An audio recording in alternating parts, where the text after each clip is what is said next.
আজকে আমরা আলোচনা করব অ্যাডজেক্টিভ এবং ডিগ্রি নিয়ে আমরা আলোচনা করব।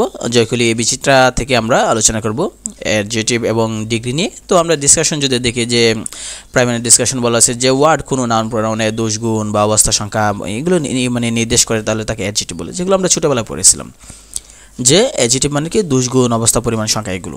শুধু এতটুকু আমাদের খেয়াল রাখতে হবে যে অ্যাডজেক্টিভ হচ্ছে এমন একটা শব্দ যেগুলো নাউন অথবা প্রোনাউনকে মডিফাই করে বা বিশ্লেষণ করে বা মানে এদেরকে মানে ব্যাখ্যা করে। সোজা কথা যে অ্যাডজেক্টিভ একমাত্র শব্দ যারা শুধু নাউন এবং প্রোনাউনকে করে আর কাউকে তারা বিশ্লেষণ করে না। আর অপরদিকে অ্যাডভার্ব হচ্ছে এমন একটা শব্দ যেটা নাউন প্রোনাউন ছাড়া বাকি সবাইকে বিশ্লেষণ করে। তাহলে আমাদেরকে খেয়াল রাখতে হবে যে অ্যাডজেক্টিভ এমন একটা শব্দ যে শুধু নাউন এবং প্রোনাউনকে বিশ্লেষণ করে। তো এখানে এই প্রকারভেদ দেওয়া আছে যে কাজের ধরন অনুযায়ী, অবস্থা অনুযায়ী, যেমন কোয়ালিটি, কোয়ান্টিটি, নাম্বার, প্রোনোমিনাল দেওয়া আছে, অ্যাট্রিবিউটিভ দেওয়া আছে, আর প্রেডিকেটিভ দেওয়া আছে, এগুলো এখানে দেওয়া আছে। তো আমরা যদি নিয়মগুলো দেখি যেগুলো বিভিন্ন পরীক্ষায় আসে, আমরা তো সাধারণত মানে সূত্রগুলো আমাদের খেয়াল করবো যে সূত্রগুলো বিভিন্ন পরীক্ষায় কমন পড়ার জন্য। তো এক নম্বর যদি আমরা খেয়াল করে দেখি যে দেওয়া আছে যে অ্যাডজেক্টিভ প্লাস নাউন অর্থাৎ নাউনের ইমিডিয়েটলি আগে বসে। আচ্ছা, কি বলতেছে? মানে বলতেছে এখানে যে সাধারণত এই আপনার যে অ্যাডজেক্টিভটা নাউনের আগে বসে, যেমন he is a good boy, তাহলে বয়ের আগে বলছে গুড, তাহলে এই গুডটাই তো হচ্ছে আমরা জানি যে সেটা হচ্ছে অ্যাডজেক্টিভ। এখানে আছে দেখেন যে he is a first learner, এখানে লার্নার মানে হচ্ছে মানে যে নাউনটা এর আগে বসছে ফার্স্ট, তাহলে সেটা হচ্ছে অ্যাডজেক্টিভ। তো দুই নম্বর বলতেছে যে লিঙ্কিং ভার্ব, যেমন বি ভার্ব আছে, অ্যাপিয়ার, বিকাম, দেয়া আছে feel, taste, smell, look, taste, turn, remain, go, come, get, run, এগুলো আছে যে এরপর অ্যাডজেক্টিভ ব্যবহার করা হয়। অর্থাৎ সহজ কথা যদি আমরা বলি যে লিঙ্কিং ভার্ব যেগুলো আছে সেগুলো, আর be verb, appear, become, feel, taste, smell, look, taste, turn, remain, go, come, get, run, এগুলোর পর অ্যাডজেক্টিভ বসে। এখন অনেকে বলতে পারে যে লিঙ্কিং ভার্বটা কি তা চিনলাম না। তো আসলে লিঙ্কিং ভার্ব হচ্ছে এমন ভার্ব যে কোনো একটা সেন্টেন্সে যদি সাবজেক্ট এবং অবজেক্ট একই ব্যক্তি বা বস্তুকে বোঝায় তাহলে ওই ভার্বটাকে বলা হয় লিঙ্কিং ভার্ব।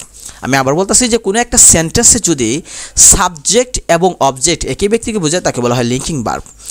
আচ্ছা, আর এখানে দেওয়া আছে যে ভিতরে দেওয়া আছে যে বি ভার্ব দেওয়া আছে, অ্যাপিয়ার, বিকাম, ফিল, টেস্ট, এগুলো যদি থাকে তাহলে আমরা বুঝে নেব যে এরপরে যে আমরা অ্যাডজেক্টিভ ব্যবহার করব, সেটা এখানে দেওয়া আছে। তিন নম্বর বলতেছে যে নাউন ফাংশনিং অ্যাজ অ্যাডজেক্টিভ, কোনো সেন্টেন্স এর পাশাপাশি দুইটি নাউন ব্যবহৃত হলে প্রথমটি অ্যাডজেক্টিভ এবং পরেরটি নাউন হিসেবে ব্যবহার করা। আচ্ছা, এখানে কি বলতেছে যে কোনো একটা সেন্টেন্সে যদি আপনারা দেখেন যে পাশাপাশি দুইটা নাউন ব্যবহার করা হয়েছে তাহলে মনে রাখতে হবে শেষেরটা হচ্ছে নাউন আর মানে এর আগেরটা হচ্ছে কি আপনার অ্যাডজেক্টিভ। সহজ ভাষায় কোনো একটা সেন্টেন্সে যদি দুইটা নাউন থাকে, যেমন এক্সাম্পল যদি আমরা দেখি এখানে দেশে it is an email address, it is an email address, এখানে খেয়াল করেন ইমেল এটা একটা নাউন, আবার অ্যাড্রেস মানে ঠিকানা এটা একটা নাউন, ঠিক আছে? তাহলে এই যে পাশাপাশি দুইটা নাউন আছে তাহলে শেষেরটা যেটা আছে অ্যাড্রেস এটাকে বলবো আমরা যে এটা নাউন, আর এর আগেরটা যেটা আছে এটাকে আমরা বলবো যে সেটা হচ্ছে অ্যাডজেক্টিভ। 4 নম্বর বলতেছে যে হাইফেনেটেড অ্যাডজেক্টিভ, যেটা বলছে একাধিক নাউন হাইফেন দ্বারা মানে হাইফেনযুক্ত অ্যাডজেক্টিভ, বলতেছে যে হাইফেনেটেড অ্যাডজেক্টিভ মানে একাধিক নাউন হাইফেন দ্বারা যুক্ত হলে এগুলো অ্যাডজেক্টিভ হিসেবে কাজ করে এবং এদেরকে হাইফেনেটেড অ্যাডজেক্টিভ বলা হয়। আর এগুলোর সাথে কোনো সময় এস বা ইএস বা কিছু যুক্ত হয় না, তবে মাঝে মাঝে পরীক্ষার প্রশ্নে হাইফেন নাও থাকতে পারে, কিন্তু নিয়ম ঠিকই থাকবে। আচ্ছা, এখানে বলতেছে যে যদি এরকম হয় যে মানে কোনো একাধিক শব্দ যদি দেওয়া থাকে এবং হাইফেন যদি দেওয়া থাকে তাহলে আমরা বলতেছে যে এই ক্ষেত্রে আমরা যে হাইফেনযুক্ত যে শব্দগুলো থাকবো ওইটাকে আমরা অ্যাডজেক্টিভ ধরে নিব। যেমন উদাহরণ দেওয়া আছে দ্যাট ম্যাগনিফিসেন্ট, এ দেওয়া আছে ম্যাগনিফিকেন্ট, ম্যাগনিফিকেন্ট 8th century ওল্ড দেওয়া আছে যে temple was constructed by the Chinese. তো ওই যে 8th century ওল্ড যেটা আছে, যেটা হাইফেনযুক্ত যেগুলো দেওয়া আছে ওইটাকে আমরা মানে ব্যবহার করতে বলতেছে। উদাহরণ মানে এক্সাম্পল দিয়েছে। সোজা কথা হচ্ছে গিয়ে যে কোনো একটা সেন্টেন্সে যদি হাইফেন থাকে যে একাধিক নাউন হাইফেন দ্বারা যুক্ত হলে এগুলো অ্যাডজেক্টিভ হিসেবে করবো। অর্থাৎ যদি কোনো নাউনগুলো যদি হাইফেন দ্বারা যুক্ত থাকে তাহলে সেটাকে আমরা বলবো অ্যাডজেক্টিভ বলবো।